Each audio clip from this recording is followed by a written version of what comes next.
Good afternoon, everyone. It's an honor to be here at the Times Network Sustainability Conclave. We are Vivaan Chhawchharia, Ariana Agarwal, and Avyana Mehta, the co-founders of PLAS-STICK. PLAS-STICK began with a moment that was deeply uncomfortable to us. We were at an educational visit in a rural site near Jaipur, where we saw a young child walk up to a shared water container, fill up a glass, and drink from it. The water seemed perfectly clear. There was no visible discoloration, and that's the exact problem with microplastics. They're invisible. So the person drinking them has no idea that the water may be contaminated. That question led us to think about what a microplastic solution, low cost, no infrastructure, no complex energy systems would look like.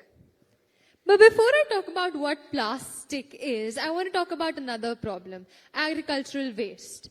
Did you know that every year 800,000 tons of tamarind seeds, imli, are thrown away? They have almost no value. Almost. It is either discarded, left to rot, or burnt. So we thought, why? Why aren't there other uses of this? Scientists have discovered a property called xyloglucan in every tamarind seed out there. They have researched it for food science and pharmaceuticals. So we thought, why not incorporate this property into another solution? That is PLAS-STICK. PLAS-STICK is a low-cost biomagnetic powder made from waste tamarind seeds that removes microplastics from water quickly, safely, and without electricity or complex infrastructure.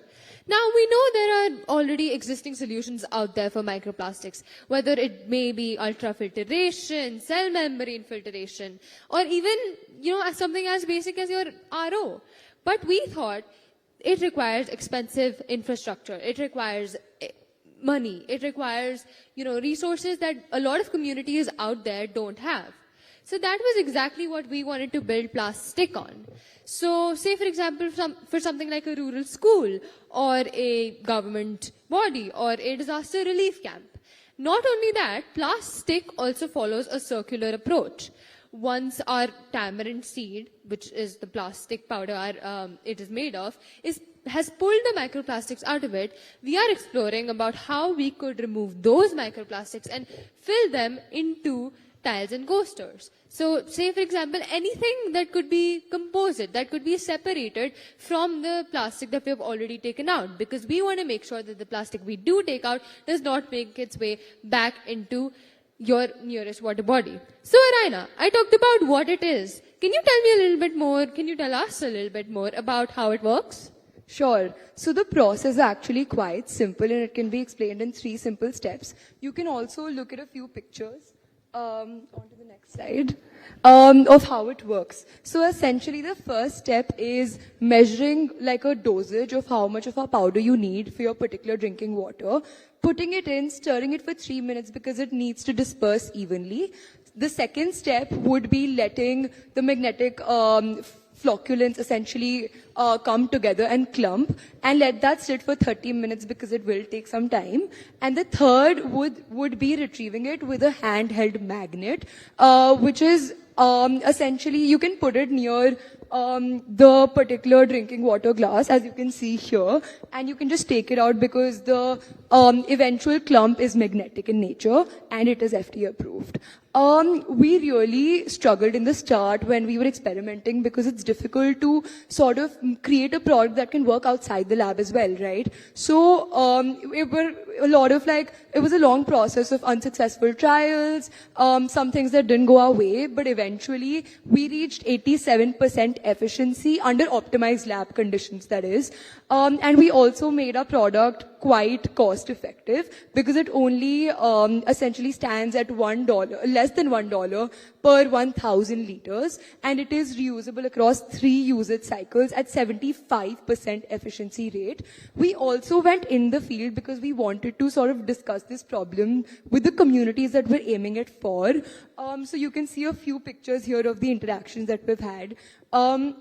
So eventually, I think to us, plastic is all about usability, accessibility, and communication, because we believe that science is not the tough part, making it visible to people who don't understand it is. So, Vivaan, on to you now. How did it feel for us when we took plastic at the global stage with the Earth Prize? So the Earth Prize completely changed the scales around plastic. Over 6,500 teams across 169 countries entered the 2026 competition. We were awarded the Asia Regionals, one of the 7 regional winners of the competition, and then through a public vote of over 23,000 voters, we were the global winner. After the announcement of the global winner, we actually found out that we were the first team from India to do so. That moment was surreal. I mean, 3 friends who met in a classroom had developed this over numerous experiments over 8 months, and now reached the global stage, which was quite huge. We also received a $12,500 grant, but the grant was never the goal. It was fuel for further implementation, further recognition, and further deployments in rural sites. Across to you. Sure. And not only that, we had also received media recognition from around 100 plus media houses, including CNN, BBC, Reuters, and more. So it was never just about the Earth Prize. It is about the platform that it provided us. Ariana, please take over. So the next few days for us are going to look essentially at 4 different things, which is validation, production, implementation, and partnerships. So as for validation, we're looking at independent third-party validation to test this product across different water types and different microplastics, because what we used was a model, but to make our solution genuinely accessible across different regions, seasons, we need to test it in different conditions. The second would be production. We want to look into how we can sort of build local micro-production hubs that are decentralized and close to standard production factories, because we want to build this product with and for the community that we kept in mind throughout. The third would be implementation, expanding from just a few deployments to actually the whole world is what we're looking at. And the fourth would be partnerships. We want to integrate our product into existing systems. We don't want to replace what we already have, like NGO water programs, municipal access initiatives, and CSR pipelines. So that's how the next few days are going to look like for us.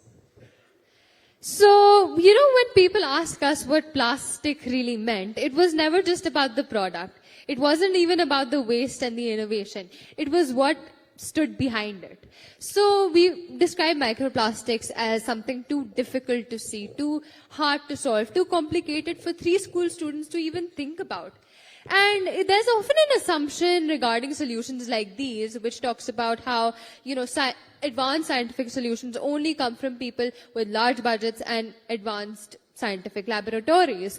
But for us, it started in our school's chemistry lab with 3 students and an uncomfortable idea. So when we talk about plastic, we want to say that clean water from a seed that the world throws away, built from waste, designed for water. That is PLAS-STICK. Thank you so much for being part of the solution. Thank you so much.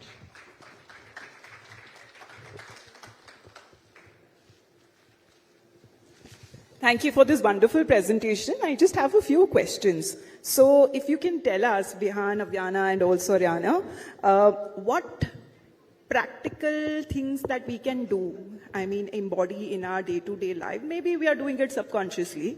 Everyone wants to be, thinking for the preservation of our climate, of our earth, of our surroundings as well. But subconsciously, if we tend to make mistakes, can you tell us that what we can embody almost in our day-to-day basis? So talking a little bit about day-to-day basis, I think the farthest I can think of is how we were introduced to sustainability as a concept. So we had no waste traditions at home. I remember my dadi telling me not to waste even a single grain. I think we need to bring that back into modern life. Say, for example, carrying something as simple as a steel bottle instead of a plastic bottle. In fact, to the conclave, I've brought my own glass bottle, and not realizing that they had glass bottles here as well. And say, for example, wearing cotton instead of polyester, like how our ancestors described it, like Ayurvastra. And just general sustainability tips, like even the most slightest things, no matter what field you're in, if you're in economics, finance, or something which is not even remotely related to sustainability. Small aspects, like say for example the steel bottle or the replacement of plastic in your day-to-day life, from your toothbrush to your floss, I think general habits. So do you believe that there are certain misconceptions that people have when it comes to saving the environment? I mean, invariably, maybe we are consuming millions of microplastics almost on a daily basis. So what should we do?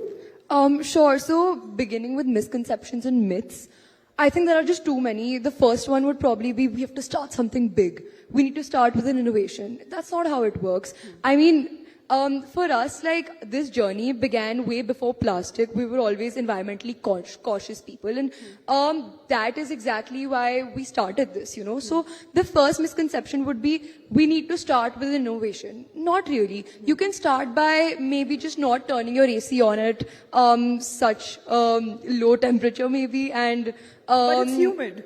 yeah. But it's humid. What to do? But other than that, I think other misconceptions would be